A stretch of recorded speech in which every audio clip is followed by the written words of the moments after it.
প্রদীপ্তদা তুমি আমাকে এই তথ্যটা দাও যে সিঙ্গুরে একটা ভারী শিল্প হওয়ার কথা ছিল, যে ভারী শিল্পকে ঘিরে একাধিক অনুসারী শিল্প হওয়ার কথা ছিল, যেখানকার ইকোনমি বদলে যেত। আমি বলছি তুমি ফিরিয়ে দিয়েছো তো, কিন্তু তারপর সেই জমিতে কত শতাংশ জমিতে কৃষি কাজ হচ্ছে? সুপ্রিম কোর্ট উত্তর দেবে, আমি উত্তর দেবো শিল্প হয়েছে কিনা, আমি উত্তর দেবো শিল্প হয়েছে কিনা, আমি সেই উত্তরটাই দিচ্ছি। আমার উত্তর ছিল যে 24,000। তুমি আমাকে ভারী শিল্প দাও না, পরিসংখ্যান দাও না, তুমি শুনবে তো, শুনবে তো, তুমি দাও, বেশ তুমি দাও। 24,000 কোটি টাকা দিয়ে তার টিটাগড় রেল সিস্টেম লিমিটেড যাবে। 2011 সালের আগে একটা ঘর ছিল, এখন 3টে করেছে, উৎপাদন বাড়িয়েছে এবং 80টা বন্দে ভারত সেখানে তৈরি হচ্ছে পশ্চিমবঙ্গে। আমি আবারও বলছি, আমাকে তুমি বলো 2011 থেকে 2026 এ কতগুলো ভারী শিল্প, কতগুলো এমপ্লয়মেন্ট জেনারেশন এখানে হয়েছে? শোনো, তুমি তো একটা শুনেই এত প্রশ্ন করছো। বিড়লা ওপাস পেন্ট কোথায় হয়েছে? খড়গপুর ইন্ডাস্ট্রিয়াল 1500 কোটি।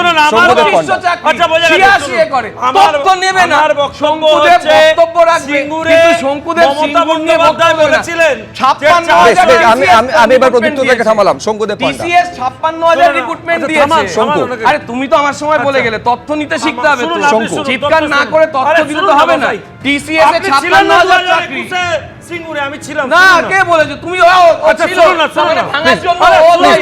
ভাঙার জন্য আমি প্রদীপ্ত মুখোপাধ্যায়কে থামাচ্ছি। হ্যাঁ শুনুন, আমার বক্তব্য হচ্ছে মমতা বন্দ্যোপাধ্যায় খুব নির্দিষ্ট করে বলেছিলেন যে 400 একর জমি ফিরিয়ে দিন, বাকি জমিটাতে আমরা শিল্প করব, আমরা করে দেখাবো।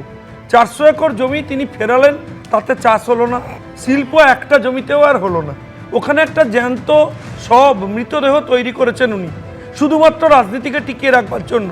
আমার প্রশ্ন ওনার কাছে যে উনি আজকে 15 বছর ক্ষমতায় থাকতে গেলেন, উনি সিঙ্গুরের যে এক্সেস জমি, যেটা বাইরে 400 একরের বাইরের জমি, পার্ক হয়েছে, আরো 77 একর নিয়ে আরো এগোবে এবং সেখানে ইতিমধ্যে তুমি আমাকে বলো যে একটা অ্যাগ্রো ইন্ডাস্ট্রিয়াল পার্ক, সেটার প্রতি আমি বলছি সেটাতে একটা ভারী শিল্প বলে তুমি মনে করো একটা অ্যাগ্রো ইন্ডাস্ট্রিয়াল পার্ক?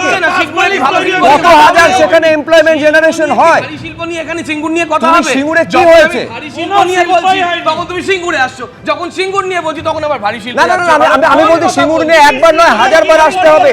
তার কারণ এই সিঙ্গুরে ভারী শিল্পের সম্ভাবনা ছিল, এই সিঙ্গুরে এমপ্লয়মেন্ট জেনারেশনের বিপুল সম্ভাবনা ছিল, এই সিঙ্গুরকে কেন্দ্র করে একটা যাবতীয় অর্থনীতি যেখানে বদলে যেতে পারত, সেখানে একটা সম্ভাবনার অপমৃত্যু হয়েছে। শুধু তাই নয়, এই 1000 একরের জমি ফিরিয়ে দেওয়ার পরে সেখানে কত শতাংশ জমিতে চাষ হচ্ছে, আমি রিকোয়েস্ট করবো প্রদীপ্ত মুখোপাধ্যায়কে সেখানে গিয়ে একবার দেখে আসতে। হ্যাঁ, শঙ্কুদেব পান্ডা শেষ করুন। দেখুন, আমি আরো স্পেসিফিক্যালি বলবো, শুধু বলতে দাও। তোমরা কি বলছো? আর বাকি ক্ষেত্রে তো তথ্য দিয়ে বললাম যে অ্যাগ্রো ইন্ডাস্ট্রিয়াল পার্কের জন্য 9.20 crore অলরেডি ইনভেস্টমেন্টের জন্য একটা প্রপোজাল দিয়ে দেওয়া হয়েছে।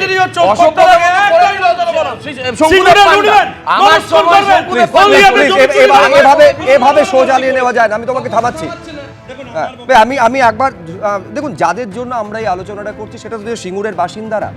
তারা তো প্রত্যাশা করেছিলেন যে তারা শিল্প পাবেন। প্রধানমন্ত্রীর বক্তব্যের পরে আজকে মুখ্যমন্ত্রীর বক্তব্যকে ঘিরেও প্রত্যাশা ছিল। তারা আজকে কি বলছেন দেখুন। কেউ করবে না, তার কারণ কারই ক্ষমতা নেই। যে আমাদের প্রধানমন্ত্রী, সে তো এখানকার লোক নয়, সে এখানে দেখবেও না। এখানে মমতা পাওয়ার নিয়ে বসে আছে, এ তো এখান থেকে তুলে দিয়েছে। আর যাদের সঙ্গে জেল খেটে নু, এক সিটে হসপিটালে ভর্তি হয়ে মার খেয়ে হসপিটালে ভর্তি ছিল 17 দিন, তারা আজকে সে তো মন্ত্রী হলো, তার বউ মন্ত্রী হলো, আর আমরা গরু চৈরে মরছি। আমি মিটিং যদি এখন যাই, সারা দিনটাই আমার ওখানে কেটে যাবে, তাহলে গরুগুলো কে বাড়ি নিয়ে যাবে? আমরা বাড়িতে মাত্র 2টো লোক। শিল্প হলে তো ভালো হতো, ছেলে করতো তো ভেতর কাজ। যখন সে হচ্ছিল, কারখানা হচ্ছিল, তখন কাজে ঢুকেছিল টাটা কোম্পানিতে। হ্যাঁ, ও বন্ধ হয়ে গেল, কাজও বন্ধ হয়ে গেছে। হ্যাঁ, ও তো কাঠের কাজ করে। ছোট ছেলেটা গাড়ি চালায়, 2টো ছেলে। বাবাকে চাকরি করতো, বাবা চাকরি করলে ভালো হতো, আমাদের অন্তত উন্নতিটা হতো, আমাদের ভবিষ্যৎ, আমরা এখন 9-এ পড়ি, ভবিষ্যৎটাও অন্তত আমাদের উজ্জ্বল হতো। শিল্প হলে আমার একটা ভবিষ্যতে চাকরি হবে, ভালো করে পড়াশোনা করলে নিশ্চয়ই চাকরি একটা পাবো, এই জন্য ভালো হতো, চাকরি পাওয়ার জন্য ভালো হতো। চয়ন ভট্টাচার্য, এটা হচ্ছে যে আমি সবচেয়ে কম সময় পেলাম, কারণ এটা নিয়ে আমাদেরই সবচেয়ে বেশি বলবার সুযোগ ছিল। কেসটা হচ্ছে যে এই হইচইতে ব্যাপারটা চাপা পড়ে গেল, যে শেষ যে মেয়েটি বললো ওটাই মূল বিষয় ছিল। এবং আমি শঙ্কুর কথা রেস ধরে বলি, সে সময় মমতা বন্দ্যোপাধ্যায়ের প্রতিটি বিবৃতি আমার শোনার সুযোগ হয়েছিল অ্যাসাইনমেন্টের কারণে। আমি বারবারই যেটা শুনতে পেতাম, উনি বলছিলেন এসব পচা শিল্প, আমি ভালো শিল্প আনবো। ওই যে জমিটা ইউটিলাইজড হয়েছে, ওই যেটা মানে ফেরত চাইছিলেন 400 একর, ওটা বাদ দিয়ে বাকিটাতে নাকি উনি ভালো শিল্প আনবে বলেছিলেন। ভালো শিল্প এসছে কিনা সেটা তো আমার বদলে আপনিই বললেন মাননীয় সঞ্চালক। কিন্তু আমি খুব স্পষ্টভাবে জানতে চাইছি যে যারা এই বিষয়টা সুপ্রিম কোর্ট থেকে রায়টা নিয়ে এলো, তারা কি জানতেন না যে ওই জমিতে কি হতে পারে, কিভাবে কি হতে পারে? তাহলে সদিচ্ছা পলিটিক্যাল উইল যদি থাকতো, তাহলে ওখানে শিল্প হওয়ার সম্ভাবনা সম্পূর্ণ ছিল।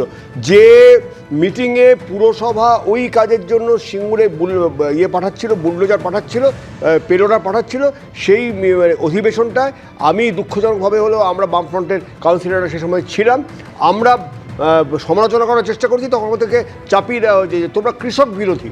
এই যে আমাদের তকমাটা দিয়ে দেওয়া হয়েছিল, আজকে মিথ্যাচারটাও ধরা পড়ে গেছে। আমি খুব স্পষ্টভাবে জানাতে চাইছি যে পশ্চিমবাংলায় সেদিন সিঙ্গুর যদি হতো, তাহলে বুদ্ধদেব ভট্টাচার্য কিন্তু পকেটে চাবিটা নিয়ে চলে যেতেন না কারখানাটা কিন্তু পশ্চিমবঙ্গেরই কাজে লাগতো। সেটা তো বাম সরকারের ব্যর্থতা যে সেখানে একটা 90% একটা টাটা কারখানা হয়ে যাবার পরেও সেটাকে যদি শেষ পর্যন্ত দিনের আলো দেখাতে না পারা। কি ঘটনা ঘটেছে সিঙ্গুরে কারখানা চত্বরে হামলা হয়েছে, আমি সব বুঝলাম, তারপরে একটা প্রায় 90% হয়ে যাওয়া কারখানাকে যদি উড়িয়ে দিতে হয়, সেটা বাম সরকারের ব্যর্থতা। সেগুলো আপনারা জানেন। অনেক মানুষ অনেক বড় বড় কথা বলে, জানেন তো, কিন্তু কথা রাখে না।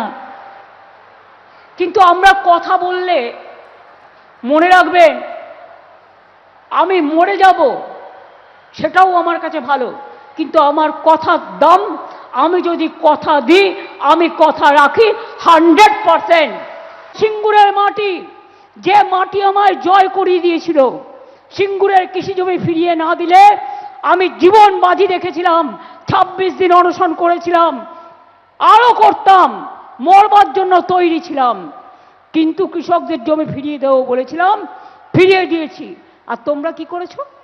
সিঙ্গুরে দাঁড়িয়ে মিটিং করে শুধু আমাকে গালাগালি দিয়েছো, কিছু করেছো? একটাও ইট পুঁতেছো না, কিছু করবে না, শুধু বড় বড় কথা, বড় বড় বুলি। এ বুলি চলবে না বাংলায়। আর বিজেপিকে বাংলায় ঢুকতে দেব না। টাটা গোষ্ঠীর তৈরি হওয়া কারখানাকে ডিনামাইট দিয়ে উড়িয়ে দিয়ে টাটাকে তাড়ানো হয়েছিল। আমার কথা নয়, প্রয়াত রতন টাটার কথা। তিনি বলেছিলেন, আমিকে মাথায় ট্রিগার রেখে এই রাজ্য ছাড়তে বাধ্য করল।